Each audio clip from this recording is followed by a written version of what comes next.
টি-20 বিশ্বকাপ ঘিরে বাংলাদেশ ভারতের দ্বন্দ্ব এখন সীমাবদ্ধ নেই মাঠের খেলায়, বরং এটা এখন পরিণত হয়েছে দুই দেশের রাষ্ট্রীয় মর্যাদার ইস্যুতে। বুধবার ভোরে আইসিসির কাছ থেকে অনানুষ্ঠানিক বার্তা পাওয়ার পর বিকেলে বিসিবি কর্তাদের দেখা গেল সচিবালয়ে, যেখানে তারা জরুরি বৈঠকে বসেন ক্রীড়া উপদেষ্টা আসিফ নজরুলের সাথে। 2026 টি-20 বিশ্বকাপে খেলতে বাংলাদেশ ভারতে না গেলে কঠিন সিদ্ধান্ত নিতে পারে আইসিসি। টাইগারদের ভবিষ্যৎই বা কি? যদিও এমন নিয়ে ভাবছে না বিসিবি, দরকার হলে বিসর্জন দেওয়া হবে বিশ্বকাপের স্বপ্ন। তবুও কোনো প্রকার সমঝোতায় রাজি নয় দেশের ক্রীড়া নিয়ন্ত্রকরা। আইসিসিকে আমরা বোঝাবো, আমাদের মন্ত্রী মহোদয় যেভাবে বলে গেলেন আমরা বোঝাবো, কেননা দেখেন পূর্বেও কিন্তু সিকিউরিটির কারণে বিভিন্ন এই ধরনের ইভেন্ট হয়েছে এবং আপনারা জানেন যে হাইব্রিড বিশ্বকাপ যে হচ্ছে সেটা মূল কারণটাই কিন্তু সিকিউরিটি। সো আমরা আশা করছি যে আমরা যে আমাদের রিজনগুলো আছে সেগুলো আমরা এস্টাবলিশ করতে পারবো। ক্রিকেটারদের নিরাপত্তার ইস্যুতে বিসিবি আরও একবার চিঠি পাঠাবে আইসিসিতে। ক্রিকেট নীতি নির্ধারকরা ভেন্যু বদলে দিবে এমনটাই প্রত্যাশা সংশ্লিষ্টদের। যে কোনো বিদেশ ট্রিপে যাওয়ার সময় আমাদের গভর্নমেন্ট অর্ডার লাগে, তো সেই অর্ডারটার পজিশনটা আমরা জানতে এসেছিলাম।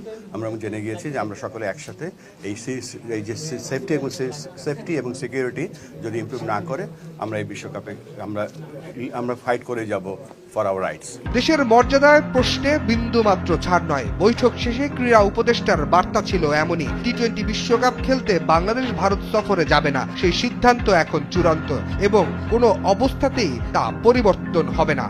আমাদের জাতির অবমাননার বিনিময়ে আমাদের ক্রিকেটার এবং আমাদের দর্শক, আমাদের সাংবাদিক, তাদের নিরাপত্তার বিনিময়ে, দেশের মর্যাদার বিনিময়ে আমরা বিশ্বকাপ ক্রিকেট খেলতে চাই না।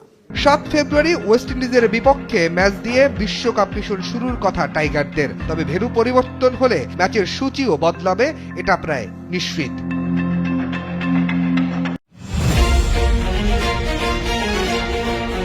আন্তর্জাতিক ক্রিকেট কাউন্সিলে ভারতের দাদাগিরির বিষয়টি গোপন কিছু নয়। ইংল্যান্ড, অস্ট্রেলিয়ার মতো ক্রিকেট পরাশক্তিরাও বেশ কয়েকবার অভিযোগ করেছে আইসিসিতে ভারত বিশেষ সুবিধা পেয়ে থাকে। বিশেষ করে আইপিএল ও বিশ্বকাপের মতো বড় আসরে ভারতকে বড় ছাড় দেয় বিশ্ব ক্রিকেটের নিয়ন্ত্রক সংস্থা। বর্তমানে আবার আইসিসির চেয়ারম্যানের পদটাও ভারতের দখলে। ভারতের ক্ষমতাসীন দলের প্রভাবশালী নেতা ও দেশটির স্বরাষ্ট্রমন্ত্রী অমিত শাহের পুত্র জয় শাহ বসে আছেন সেই পদে। সেখানে দাঁড়িয়ে ভারতের ছড়ি ঘোরানোর চেষ্টাও অব্যাহত। তার মাঝেই এলো আইসিসির একচোখ সিদ্ধান্তের খবর। যদিও সেই খবর এখনো আনুষ্ঠানিক নয়।